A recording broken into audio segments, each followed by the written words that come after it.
Okay, welcome to our August 25th Circulation Committee meeting. I'm feeling a little woo this week, but we will soldier on and hopefully have some good discussion. Almost everything on the agenda is a discussion topic. I'm gonna throw the link in the chat again for anyone who joined after the last time I threw the link in the chat. That is the link to the agenda. I do apologize. I ended up posting it several hours after I thought I had posted it. I thought I had posted it and then failed to save it. And then Leanne wins the prize for catching that I hadn't really saved it like I thought I did. So thank you, Leanne. And so that got posted much closer to the beginning of the meeting than I meant for it to. So apologies if you're feeling last minuted with that. I'll turn my screen share on and just share that just briefly.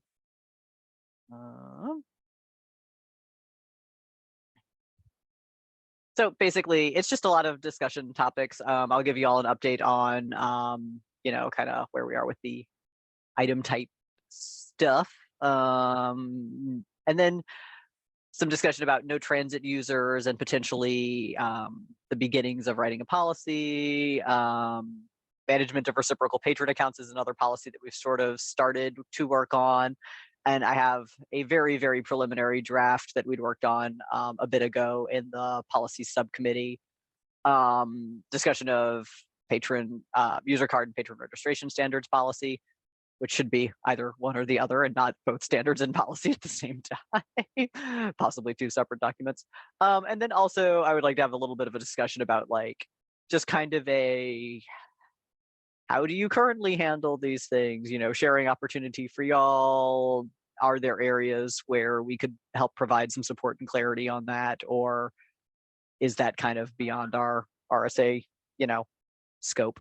And then, your discussion time. So I will just kind of start with the item type standardization project. James is currently, working with libraries on updates to their circ and hold maps. I've been going through everyone's survey responses and making sure that I have my list of item types to add to your drop-down menus ready to go for Tuesday when we get to work our way through that. Some libraries may hear from me if I just have questions just to make sure that I'm setting things up right. We've got a big list of when everyone plans to de-new their new items so that we can get you all set up with the correct reports and stuff as that goes. We think we're pretty on track for where we should be at this point, and fingers crossed that all of this will go as smoothly as it can. But obviously, if you do have questions or concerns, please do reach out to us. That's my little small update on that. And just also a thank you all for, I don't know if it was necessarily the people in this meeting who did it for your library, but thank you to your library for, generally speaking, being pretty on, we only had a few libraries that we had to hunt down to get those survey responses from. So people were really good about getting back to us with the info we needed. So that is appreciated. All right, I will turn off this screen share just so I can open a thing and take some notes and see your lovely, lovely faces. As we start talking about the no transit user. So for a little bit of background, we'll occasionally just kind of get like a question of like, this thing is on the no transit user at this other library. What's going on? It's been there for like months. And, generally speaking, kind of your stuff, do what you want with it. But we have run into a few situations where it kind of seems like someone is, almost like by default checking out like all of their new stuff to the no transit user for an extended period of time. So I guess I'm just trying to get sort of a better read for how they're currently being used. And also sort of like, is the no transit user necessarily the best thing? Like in the situation where like, I know sometimes people do check out a whole bunch of new stuff to the no transit user because maybe it's still like in processing, and is that the best use? Is the no transit user the best way to handle that? Do we need to help you set something else up? So this is kind of an informal, just sort of I'm just trying to get a read on how you currently use the no transit user in your library. if you use the no transit user at all. I see Elizabeth in the meeting who will tell me that she does not use her no transit user almost at all, and that's totally fine. I just kind of we've just kind of come up into the sort of thing where we get these questions sometimes of like, is this appropriate use of the no transit user? And it's just kind of we've gotten the question enough kind of from both sides, and also from people who like will ask a question and will be like, that's what the no transit user is for, so we kind of are starting to think, maybe we need to like more thoroughly elucidate the intent of the no transit user, and maybe even have like a policy of sort of this is appropriate use of no transit user, this is overuse of no transit user. My personal hobby horse is sort of the whole thing where there are many valid uses of the no transit user, but it should not be a substitute for hold rules.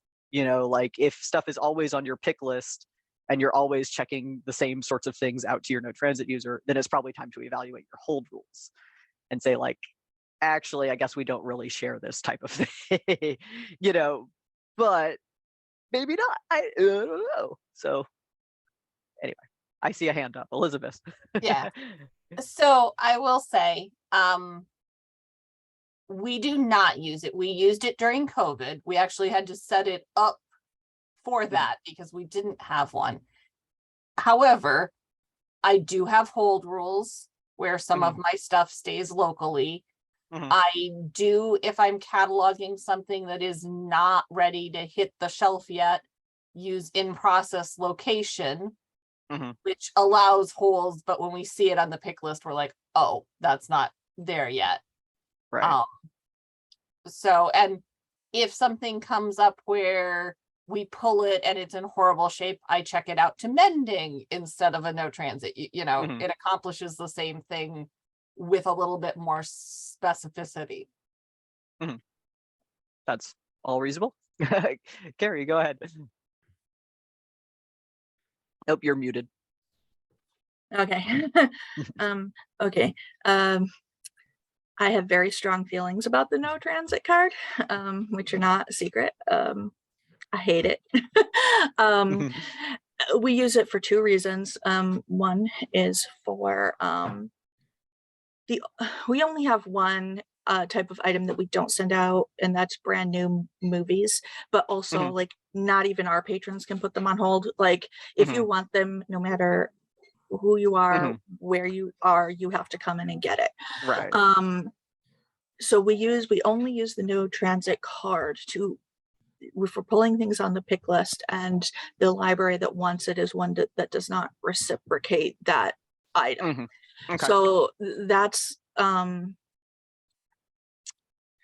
the main reason that we use the no transit card. However, and this happened during COVID, we were putting, and I'm sure other libraries were in the same position, putting like hundreds of items on the no transit card, which like what we need is, I'm sorry, there was another reason that we use it, is when a single library puts a hold on every single copy of our brand new stuff, like and then we are very diligent about checking the no transit card. We check it, if not every day, every other day, multiple times a week, to see if like somebody else has, like if it's a library that doesn't reciprocate new, if a library that does has a hold on it, then we will fill that hold. What I would like, and I think what would be most useful to everybody, is the option to not put something in transit.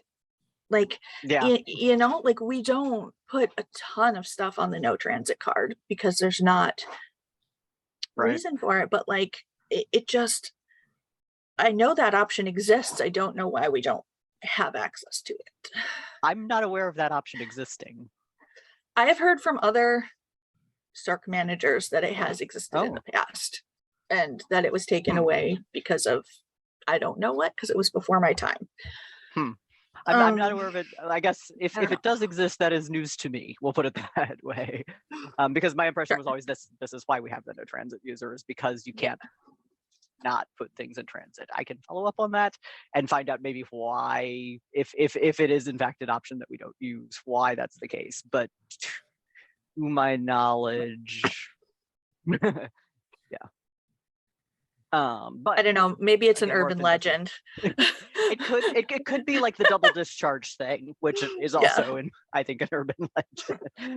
But yeah, to my knowledge, because that's something that we've always been like, well, if you could just not put it in transit, if you don't want transit, then that would solve so many problems.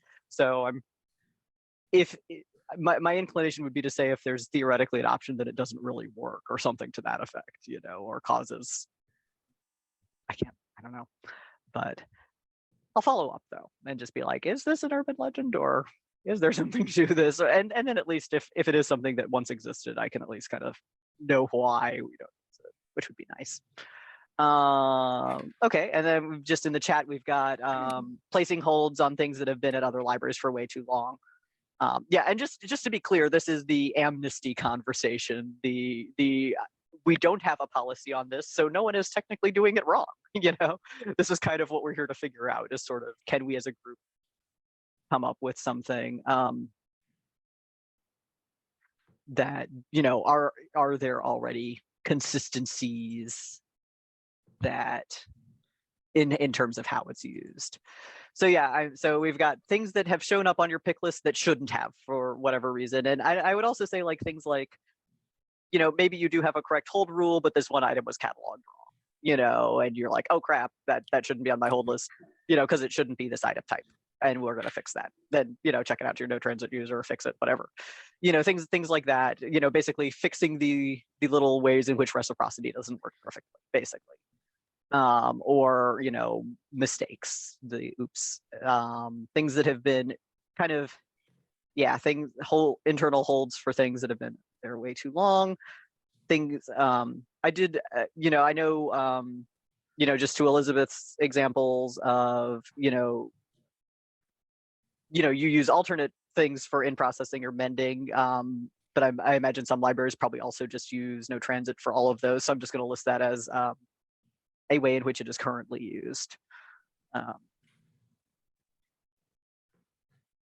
Yeah, okay, incorrect hold rule. Okay.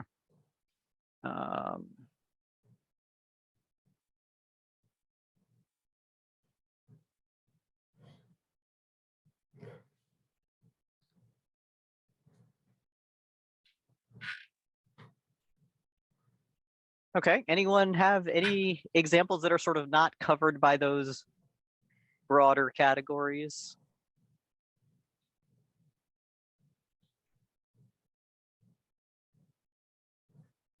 No one's, okay. Oh, check out items for story time. Okay, yeah,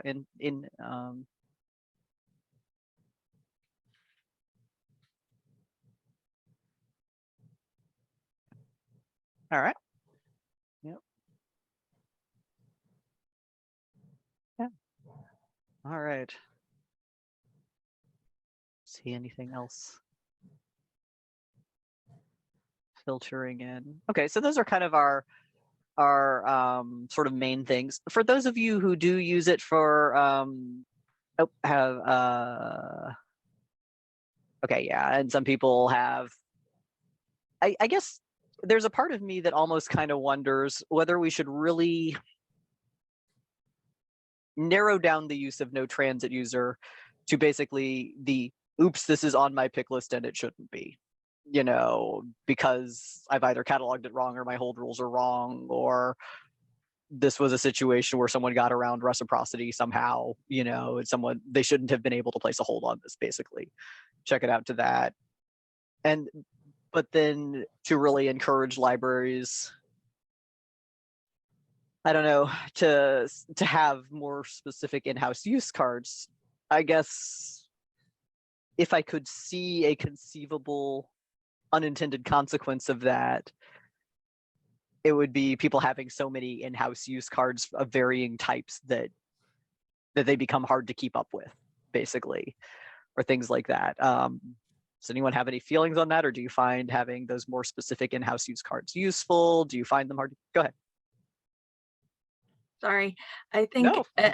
we at Washington, we have a ton of in-house use cards, and I think I think our system works. I like how we do it. I can send Mhm. y'all a spreadsheet if anyone's interested in seeing the type of stuff that we use. I maintain it. Um, and I send notices to staff like twice a year. And maybe I should do it more, but everyone's really good at keeping track of which in-house use cards they're responsible for. And so, I'd send a reminder out twice a year of like, hey, make sure that anything that's on these should be there. If you've got stuff that shouldn't be there, track it down, figure out where it is. But I mean, it's been really, really useful and has cut down on a lot of the running around and trying to figure out where a thing is what, for why, for how, what has to be done to it, that sort of thing. Yeah. I mean, I'm personally a fan of them just because it's sort of like this card has a function. I know kind of inherently why this stuff is on this card. But I don't know, you know what I mean? So that's okay. So it seems like libraries that have those type of accounts are fans of them. It's sort Yeah, of okay. I'm also a fan of the in-house ones. Because I can name them what I'm doing with it, and Mhm. I don't know, it works well. Yeah, and I do think that having designated staff members associated with the specific accounts, like who manages which card and stuff like that. I don't have enough people for that. Well, no, but I mean, at bigger libraries, and then we also have, okay, yeah, Ali says they have the circulation accounts that they use to get items back that have been checked out for an overextended period of time. They don't use the no transit card for that, and that makes sense. Yeah, I guess in some ways, some of my concern is almost just kind of like, for a while, sort of the no transit user was kind of the only thing we had for this. And so it was sort of the everything, but now, and so when you look at something that's on if you're a library that's trying to track down like, ooh, my patron has a hold on this, only one library owns it, and it's on the no transit card. There's like, you're kind of left in this odd limbo of like, is the item actually going to be available or not? Whereas maybe you would know more if it was on an in-process card, or you would know more if it was on a mending card, or, other types of things that would give you a little more info of sort of like should I maybe just go ahead and buy this book for my patron, or, that sort of thing. If you have, if that's okay. All right. Well, that gives us a lot of good data. Yeah, go ahead. I was gonna say, honestly, the only time I see us going back and using it again is if we have something like we did in the beginning of COVID where delivery shuts down. Right. And I right, need where to, you've got something similar. I don't want things to stay in transit forever, so I need to do something with them, but I'm also not shipping them out. Right, right. And when delivery started back up, we ran the report and we checked those things in and off we went. Right. And I don't, and honestly, now that we've been through that experience once, Cersei has created so many custom reports out of that experience that I don't know that we would even recommend that again. There may be better solutions now if we were in that situation again, because there are a ton more like holds management custom reports that exist. So okay. But there's also, if we were in that position, I personally think it still might be the right choice because the patron's home library might have the stuff, and right. Your patrons get your stuff never quite works the way it's in theory. Yeah, in theory, but it's close. But yeah. Well, and there probably is going to always be a place for sort of a generic, pardon my language, a generic oh shit card. Kind of a jack of all trades. I need to do something with this item right now. I'll figure out where it should really be in a little bit, sort of a thing. So, yeah. yeah, I can't see us like totally doing away with it, but right now it is very sort of central, I guess, as far as like not, internal use cards, and maybe there are others that need to jump higher in that list. I don't know. Okay. Well, this gives us at least some discussion points for our next subcommittee meeting, to kind of look at and be like, okay, do we feel like we need where do we go from here, sort of based on this discussion. So thank you all. Let me see what was next on my list. Oh yeah, we had an initial. I was just going through my old notes, and we had the draft policy. I mean, it's a very drafty draft. Like not even on letterhead or formatted at all. It's kind of a little bit of brain vomit, but an initial sort of discussion of management of reciprocal patron accounts is what this is called. I don't actually know when we started working on this draft. This may have been something that we kind of set aside, but kind of trying to get more granular and more specific about what you are allowed to do to other libraries' patrons' accounts, because this is another one that mostly I think people are generally speaking in agreement on, with a little bit of wobble room there. But can y'all read that okay, or do you want me to begin?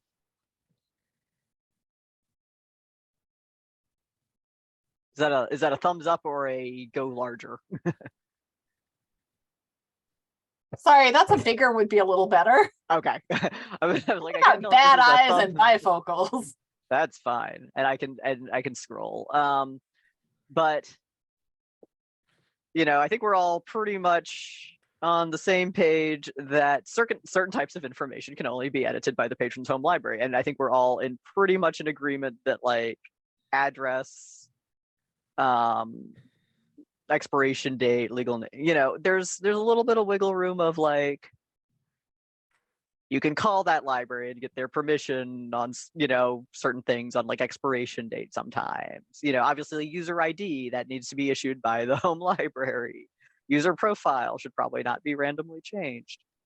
Parent guardian info, yeah, all these sorts of things. But and then we kind of tried to come up with phrasing that's like, if you become aware of a vital change to the above account information, add a note clearly explaining the situation and what, if any, action needs to be taken. If an account is no longer valid as a result of the change, such as a patron who has moved out of a library service area, change their status to the correct patron status. So that would be, you find out that someone has moved and their card is invalid and you need to bar it. So if in doubt, contact the patron's home library. Does this, was something that we started talking about in the smaller subcommittee. So with this larger group, does that portion at least ring true for you? Even if the wording is not necessarily beautiful and final, but seem reasonably accurate. Does anyone see any major flaws?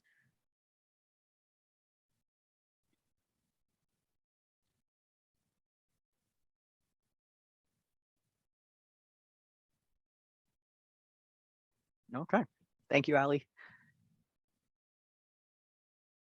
And then we sort of added the, we have kind of a little thing of sort of, I don't recall whether we were sort of on the fence about this or what, but if updating other, this is wording that probably needs some workshopping, but other information like phone number and email address, do you need to add a note that's sort of like, I've updated this information? We'd put in wording to that effect. But do y'all feel like, is that something that would be vital to you? Is that just going to be extra note clutter? I think the reason we'd included that was in case there was paper records that needed updating. If I may be talking about a conversation that happened like 6 months ago, so I don't guarantee that my memory on where that came from. Okay, that's Another committee member is like that. I think that's why. Yeah. And so I think it was something to reflect that like maybe paper records need to be updated if you keep paper records of that sort of thing, or if you keep like a mailing list or something. We also, the thing about when leaving notes on account, please indicate whether a note may be cleared by staff in another library once the situation is resolved. That's something that probably ultimately will also need to go into the notes policy. But I think we were also kind of like, it's one sentence, it doesn't hurt to put it in here either, you know, because a lot of times you will have those notes that need updated phone number, you know. And then it's kind of nice to have that sort of updated note of new phone number obtained this date.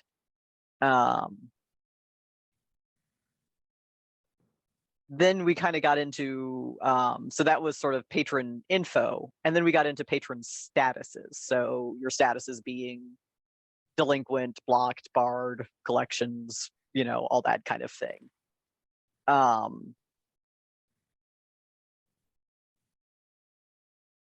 As you can see, this is where the draft comes in of that. That's probably out of order. You know, that should probably be right up there under the address stuff. But we wanted to be very clear that you cannot update an address at another. You can add a note that says they have moved and their new address is this, or that mail was returned, but you know, do not change the address. But then patron statuses, we did a little key to what they mean. I mean, so A, how do you feel about the statement that you may adjust the patron statuses if the situation has been resolved? So they were barred, they come in, they pay the bill, that is why they were barred, you can unbar them. Does that work for everybody? Obviously, like delinquent, you don't manually change that status, you just pay the fines and, or, you know, return the books and then they're not delinquent anymore. Same with blocked typically, but barred and returning them to okay, you know. We were also, you know, talking about implementing a new status that is sort of a milder sounding version of barred with a nicer name, like C staff or something like that. So that if there's like a non-bill related problem on their account, we could put them in that status. And then for the libraries who use self-check, it doesn't look quite as terrifying when the patron sees user is barred. It'll say, you know, user has status of C staff or something like that. I don't know. Anna? Yeah. Is barred something that staff manually has to change the patron to? I believe so. I don't think there's any automated method of barring. I know there's an option on the assumed lost report to have the report bar them, but I don't think we have that on for any libraries. Well, part of my, I guess my question was, if the home library, I'm assuming, there's some assumptions here, barred them, even if the stuff has been, unless they put like really copious notes, it may not just have been lost books that caused that to happen. Right. So I'm less so yeah, barred. You know, it might have been, hey, they did this, and so we barred them, and then subsequent to that, they kept these books forever, and now they're bringing them to you and wanting to pay it. What? I didn't do anything. Right. Yeah, and I think that was sort of a. I mean, one of the things that we should probably add is sort of a, if you bar a patron, you need to leave a note that is very clear about why you've implemented a bar, you know, and that would probably be a good time to be like, patron barred due to lost items, bar may be removed once items are paid for. Patron barred due to accessing inappropriate materials on the computer, bar may only be removed by director of X library, you know. That may be a good point of clarification. Right, exactly. But you know, like something more clear. But then at the same time,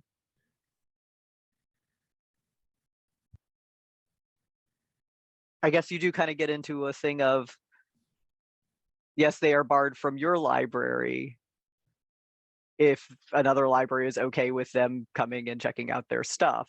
Yeah. Other thoughts on that?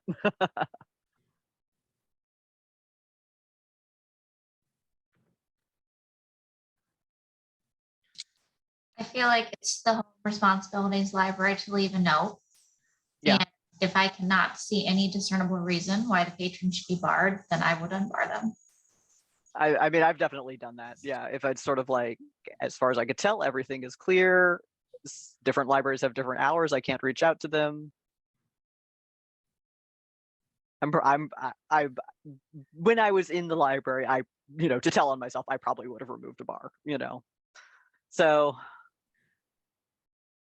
well, okay. So how about we add the statement of when applying a user bar, a clear, again, all this wording can be workshopped and, finessed, but we're not yet at the arguing about commas stage.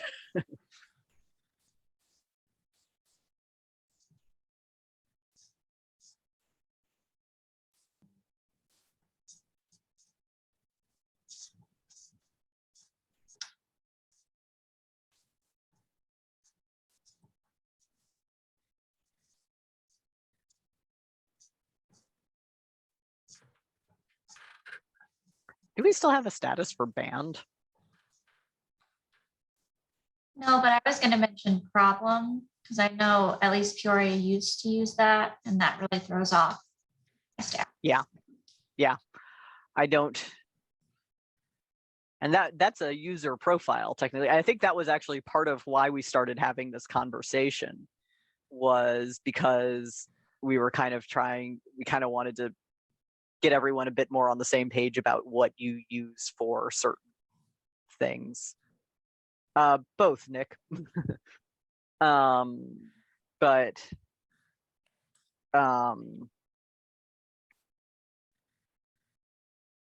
yeah, that the but I think we were kind of talking about like maybe getting rid of the problem patron status, problem patron profile, and saying you should be using statuses for this instead.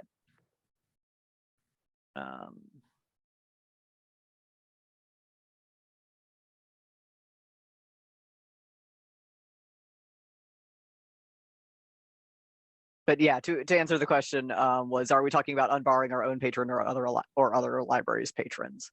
I mean, for unbarring your own patrons is probably still a good idea to note why you have the bar so that your own staff knows when it can be removed, because definitely sometimes you do run into that. But yeah, for other library patrons.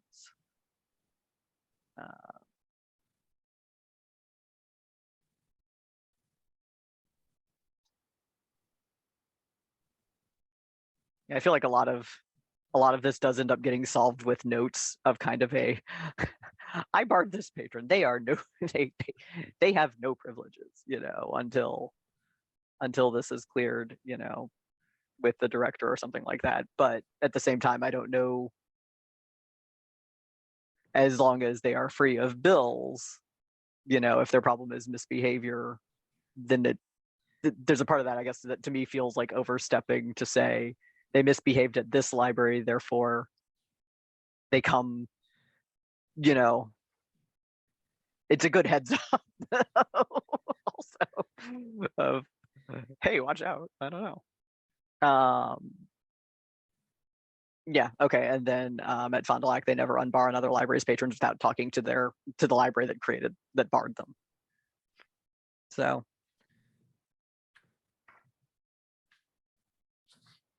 yeah.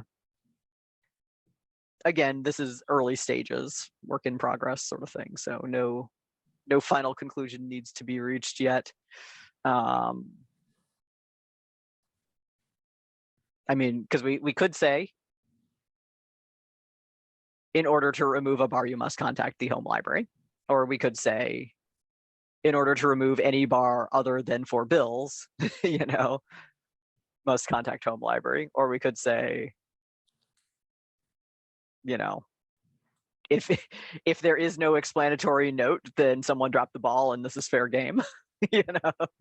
Those are all options. All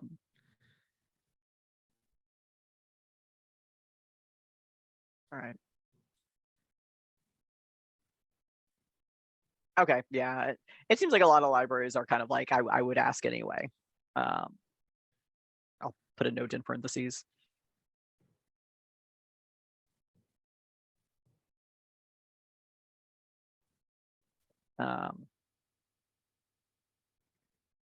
Yeah, I will admit that I am kind of on the side of the, if it was that big a deal, you should have left a note, but you know, but that's also very much my own personal mindset. And I think this is definitely one where we would end up with a bolded statement of, communication among libraries is always encouraged, if in doubt, please call, find out what the deal is. But all right. Okay, and then we just clarified what the other statuses, mean, basically.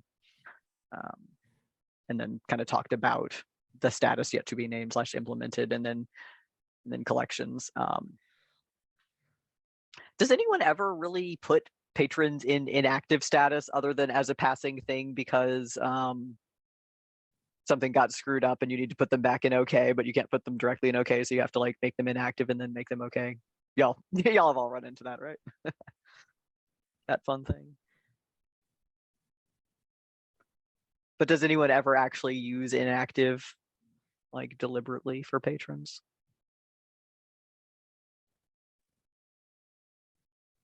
Okay. This one person in the chat has never used inactive. Anna? Yeah. QPL used inactive with their outreach module when patrons Okay. would like go to hospital or something. Okay. You might check with them and see if they're still doing that. I mean, I don't know that it's a status that we would be able to get rid of anyway. It may be one of those system ones. I was just more curious. Yeah. We will use it. We will use it at the Galesburg level. Whenever we are sending like a remote, like the online library application, we'll send it. We'll put that patron as inactive until they call us to activate the card, or else either call us or come in to activate. That's what we use it for. Okay, so kind of like for like temp. Yeah. Yep. It's just a temporary. Hey, we've made the card. Once you guys come in or call us, we'll set you up. Okay, cool. Thank you. Yeah, that makes sense. No, that was just one of those things where I was just kind of like curious to know whether anyone was using it. Yeah. Sure. They're both good uses for it, Thank you. So, cool. Okay. Yeah. I mean, like I said, I can't see us. That I don't know. We would have to test. The question was, would it still work with online databases? That's a good question. We'd have to test. I have no idea, honestly. But yeah, that was just more, like I said, more curiosity, because I think it is kind of a system one that we probably couldn't really get rid of anyway. Like I said, the time I've used it is every now and then, like a patron would get kind of hung up in limbo, like you would like pay off their fines, but they would get like stuck in blocked or something, and for some reason changing them to inactive and then changing them back to okay would correct it. I don't even know whether that's still like an issue or just something that was like a brief problem like 7 years ago. Yeah. Well, it is worth testing. I will make myself just a side note of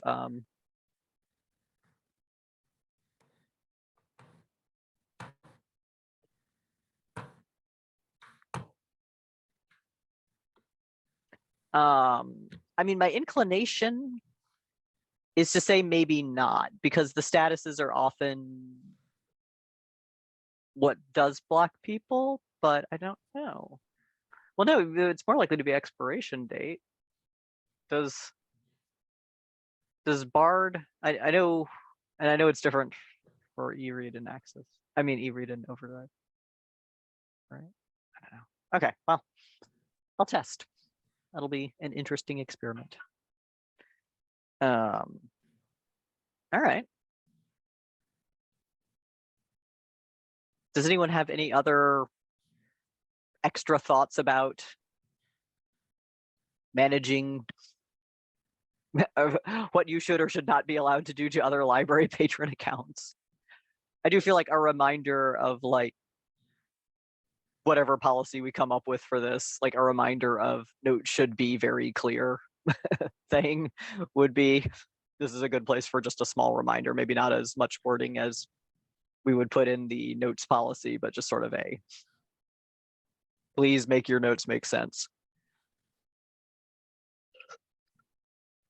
I do have to say that these the group as a whole has gotten, you know, over the time that I have worked in RSA libraries, notes have improved dramatically.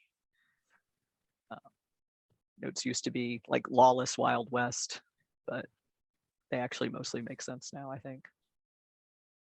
Okay, well, I will save those notes, and subcommittee, you'll see that again. And next time we share this, it will be slightly less drafty.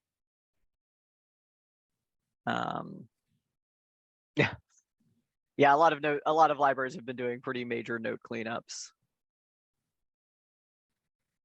Okay, next policy that we've kind of started working on is, where do I have this open?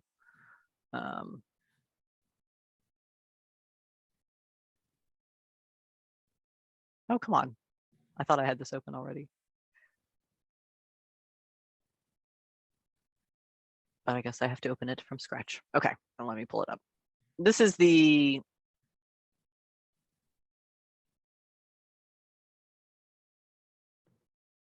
sorry, can't brain. Okay, let me share. Okay, patron registration standards policy, which one of the problems is evident from the title is that it can't be both a standard and a policy at the same time. It needs to be one or the other. But we have begun talking about this a bit in the subcommittee, just sort of about how what is part of the standard and what is part of the policy. And what additional info, wait, no, this is, yeah. What additional info we need to include. And then there's also the new user policy, which needs beefing up with information about some other profiles and things like that. So what I think we're going to end up doing is sort of combining and then resplitting these two things into like one policy and one set of standards. So the policy will probably end up being something to the effect of,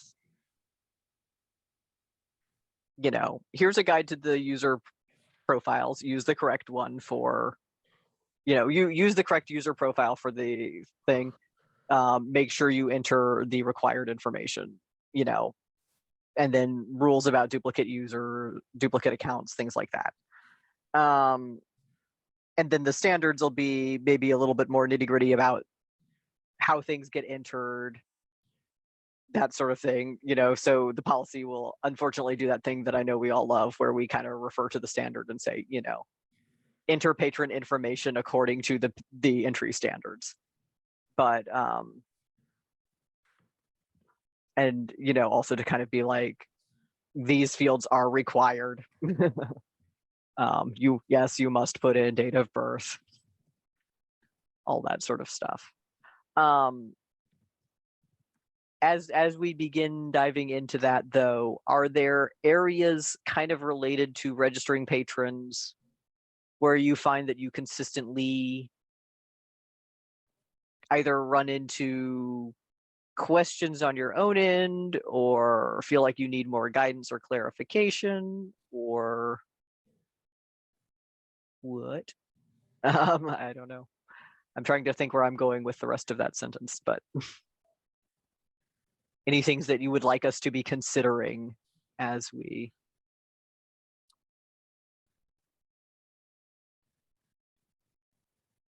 let me pull up the Oh, come on. The other one. Well, the email, if available in the required, Yeah, it makes it seem required and not if available. Yeah. well, and I mean, even the if of it, because That one. I am in a small town with a very old population, many of whom, have an email that somebody set up that they checked once 6 months ago. Right. Right. That is not And- useful. Enter email if it is a valid communication method for them. Yeah, I think we should probably take email. We should probably say, email is recommended. So, for email is highly recommended for automated, notices and stuff. I was kind of, I'm like, but if a patron actually doesn't use their email and that's not a successful way to contact them, maybe don't. I don't know. Yeah. It shouldn't be under. I think that was one. For some reason I couldn't find my notes, and hopefully that doesn't mean that I just didn't save my notes. But it may mean that my notes are on paper in a notebook in my apartment. But I'm pretty sure that we had taken email out of the required and just maybe made a note that like email is great. Please put one in if they've got one and they use it. But it didn't make a lot of sense to list as a required thing because it's not, and the way it's phrased, the following information is required, and then we have all these things that are not actually required, but legal first and last name, middle initial, date of birth, address. Those are your non-negotiables. If your library individually chooses to require a phone number, that's up to you. But at this, not everyone does have a phone number, and email. But, from the perspective of RSA requirements,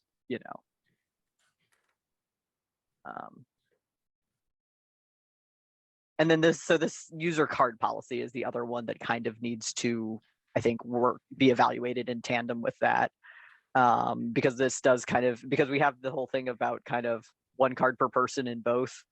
So kind of clarification of like sort of one card per person. Yes, this applies to staff who lives in one district and works in another, that sort of thing.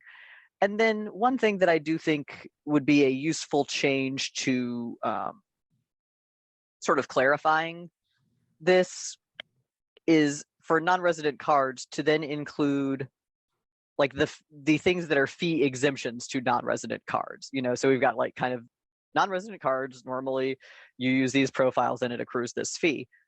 But through programs like Cards for Kids, Cards for Vets, you may have the option to waive. These are times you can waive that fee, basically.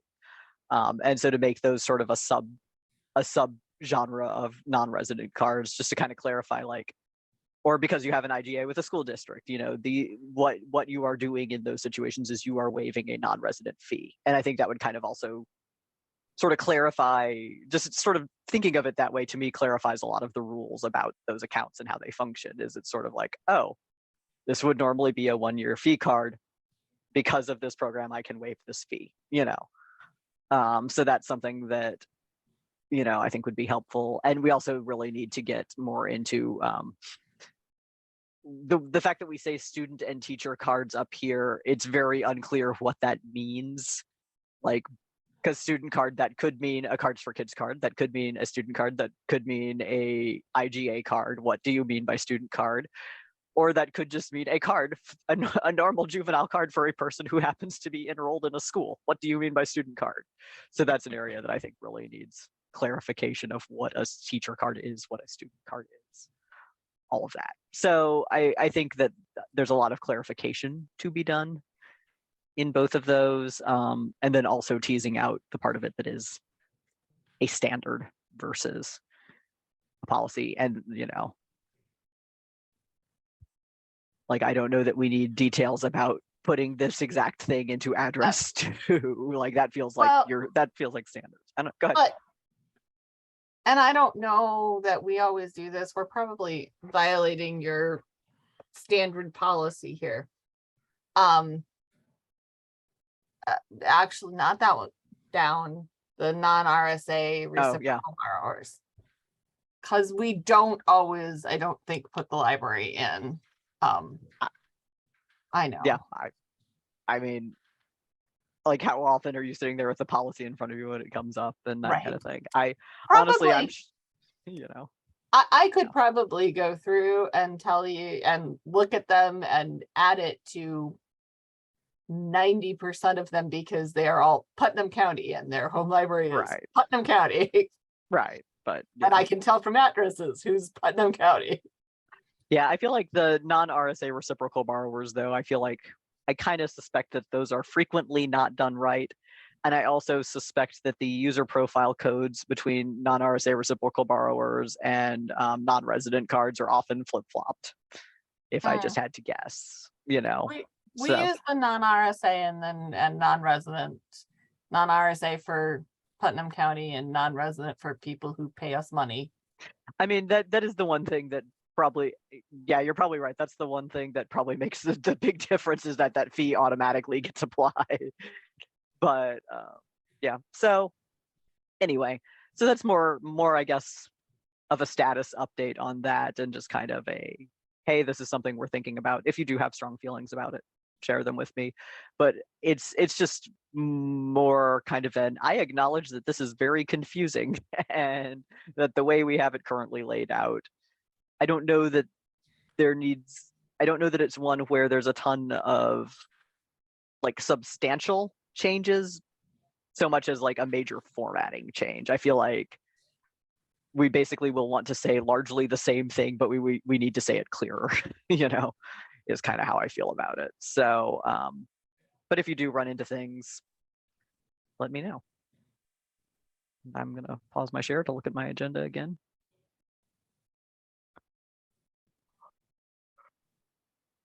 Okay, this is a discussion topic, so I'm going to leave us on the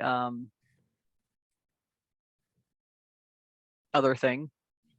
And this is another one of those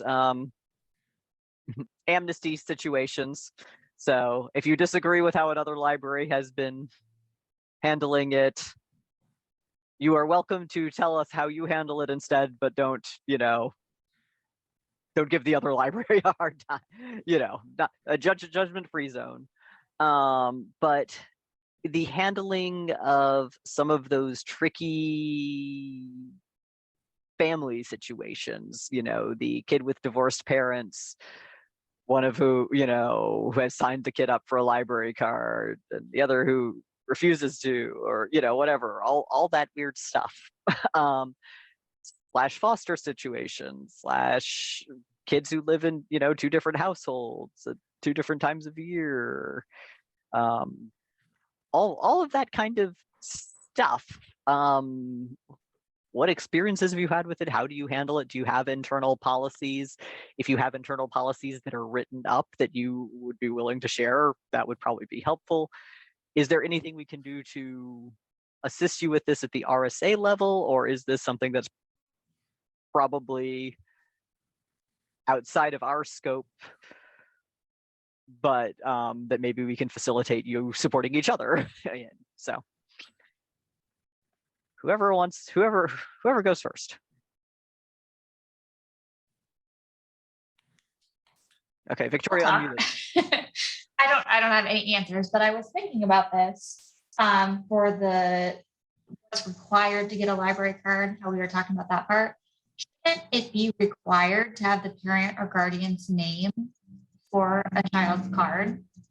We don't have that listed as part of the required information, but I feel like it should be, because it would help clear up some situations. And I've noticed there's a lot of libraries that I come across where it's obviously a juvenile card and there's no parent information. Okay, thoughts from the group? I mean, I know like internally, at least when I worked at Peoria, we required it.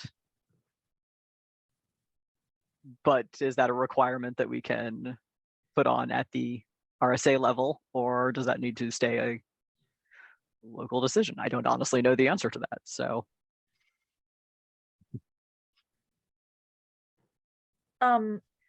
we've started being a little more strict about putting a parent or guardian in the care of field of kids, like Mhm. not even for complicated situations necessarily, but like if you're calling to pick up holds and you're like, oh hi, this is the library, can I talk to Kevin? And then there's like, well, Kevin's 5, Kevin's so no, 3. yeah, Yeah. you can't, Yeah. so it's like it comes in handy to have a parent attached just to that reason. But like, I mean, we've got a whole lot of older records that don't have that on it. And honestly, that's my weakness with making library cards. That's the part that I tend to Mhm. forget to put in the most, because it just is. Like, I mean, I've been trying very hard to not forget, but yeah, I mean, I find that's useful in general, but like also, I don't, I mean, I feel like it's up to individual libraries. I don't know. Yeah, that's one of those where just honestly, I don't know if there's anything that prevents us from making that a requirement or not. So- Okay, yeah, Well- Fond du Lac, they guarantee parents' info, but don't put it in workflows. We have, whenever we set up a juvenile card, whether it's a resident, non-resident, just juvenile in general, along with since we're at the Galesburg Library, our Galesburg students, any student and any juvenile from 5 to 15, we always put in the care of. We always make sure that we have that name in there, and then that particular correct contact phone number. And that's kind of the ruling that we have in our department. It's just important to put that name in the care of, so like Carrie said, so you're not calling and asking for a 4-year-old's, to talk to them about an overdue book that was 3 weeks late or something. Thank you. Yeah. Well, and Sarah points out that having whoever signs the kid up, and is the responsible parent, if you do run into those issues with like divorced parents and someone contesting fines, it's sort of like, okay, well, this saying, who let my kid check out this book? Then it's sort of like, this parent registered the kid. Like this. But yeah, I don't know. Yeah, that's one of those things where I may reach out to Joe Philippek at Rails, who's usually kind of the person I bug about potentially like sort of legally things, and just be like, do we risk violating anything if we make this a requirement? Are there unintended consequences? Because yeah, there's an element where I just honestly don't know. Oh, that's something I hadn't even thought of. They have it for every juvenile. It helps if the non-custodial parent attempts to take the child from an event. That's something I didn't even consider, but oh god, that's And fun. we use it too in terms of like privacy for our minors, like because the parents are responsible for the child's library card. Like if a parent is coming in and picking up something for, like, that's one of the allowances we make, that we can give them the kids stuff, like, if they have the kids card, but like having that information on their workflows profile is super useful for that sort of thing. Yeah. Okay. Honestly, it's something I've never really understood. Like, a juvenile cannot like contractually agree to something. So a juvenile cannot legally be responsible for a library account. So it is the parent. So their name should be on there. And if it's a divorce situation, both parents should be able to have a card for their. Yeah. And I think that was maybe one of the questions that also started this, of sort of like, if they, have like dual custody with two parents, can both parents have a separate card and, for the kid, because it's two separate households. So, honestly, it's just sort of a there's a lot of things that I just, to be perfectly honest, just don't know legally about all of this. But yeah, okay. Well, definitely, I think it's probably a discussion that even if it turns out that there is a reason that we shouldn't, Nick says the ruling he's always heard from RSA about 2 households is the house that the kid sleeps in 51% of the time gets to have the card. I mean, which, I don't know. Yeah, so, well, and I guess one reason that I kind of am curious about potentially reopening this is that there was a little bit of sort of loosening up on the 1 card per person, and I want to say the last admin code update, where it was sort of like if you own property in 2 different library districts, you know, and can back that up with documentation, then okay, you're paying taxes in both, you can have a card in both, you know. While that's not just something I would encourage people to like advertise, you know, it makes life complicated, but like technically okay. But I mean, this almost kind of feels like it could be a similar situation, of kind of a place where maybe there is wiggle room. I don't know now, given that that's kind of loosened up a little bit, but I don't know. You know, I'm going to be completely honest with y'all that like there are potential, you know, things with this that I just do not know the details on. But even if it is sort of a thing where what we're offering is more information and potential best practices, but the policy ultimately has to come down to the individual library level, that's fine. I would still like to know, to maybe continue to have the discussion so that y'all can at least share information and best practices with each other. So, all right, I'll do some follow up though.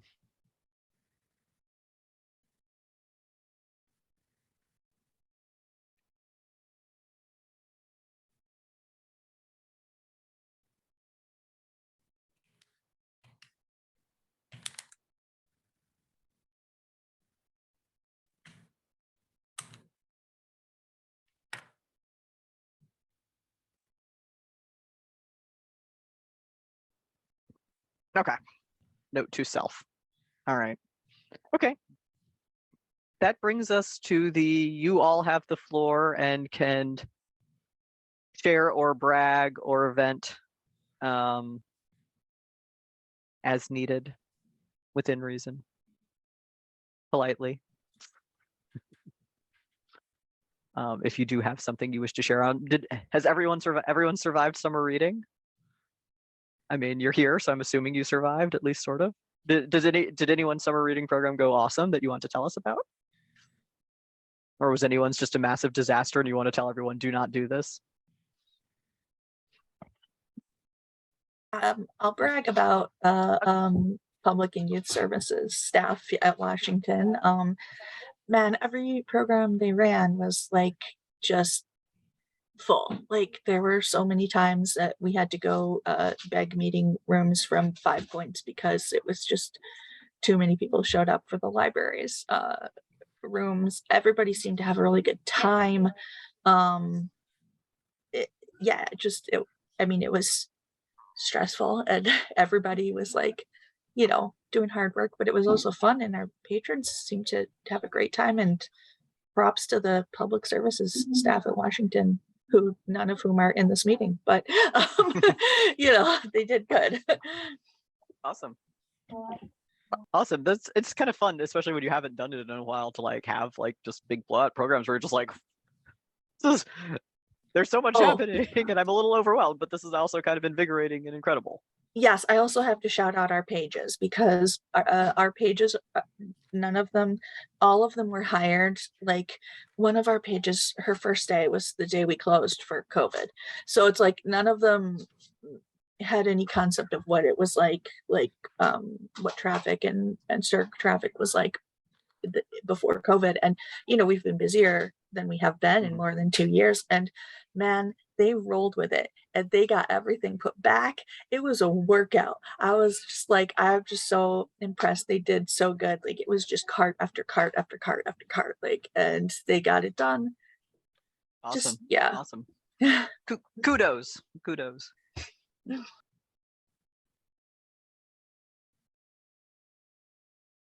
All right. Anybody else? Don't make me call on you. Me. You, I wanted I wanted to just kind of give everybody an update on our new library that's being built. Yes. It is starting to look like a building now. If you haven't already, you can go to the Galesburg Public Library website. There is a live feed so you can see what's going on there. But the girders are up. You can start to see like floor levels. So it is coming along.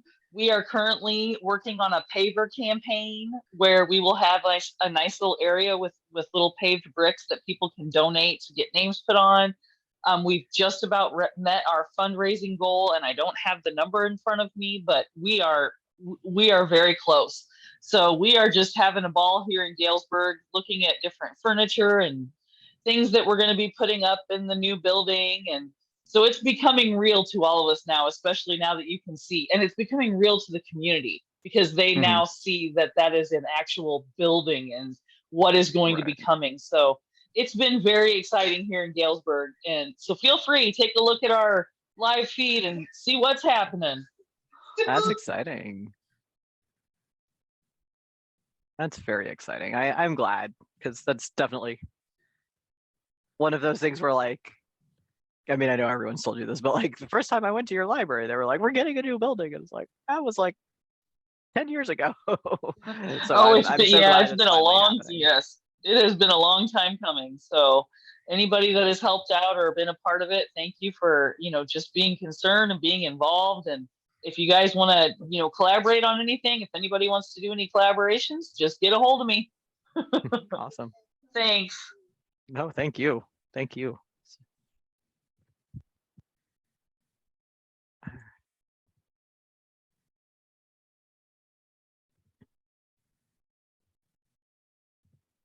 Oh, okay. From Mary Fisher Miller, good news, bad news. Passing a referendum is fantastic, but changing from a township to district is way more work than anticipated. I can believe it. We were excited about it though, on your behalf, Mary. But yeah, I can imagine it's a lot of work.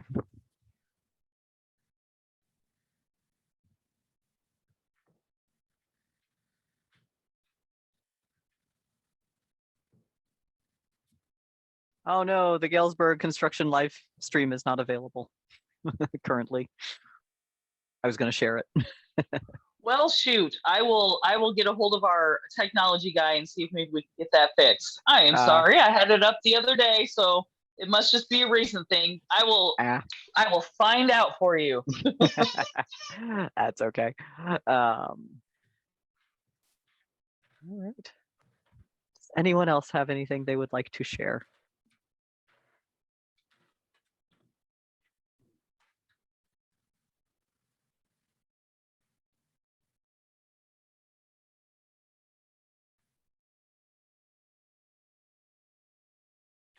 I'm giving it a minute just in case someone is typing or having trouble unmuting.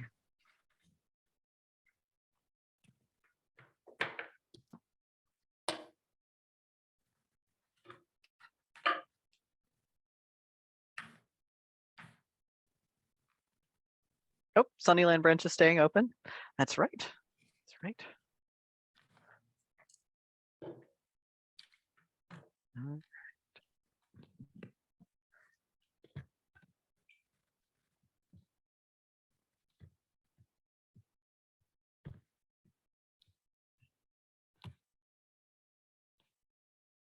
Oh, just a small update. I don't know if y'all remember seeing the listserv post about Towanda being temporarily closed.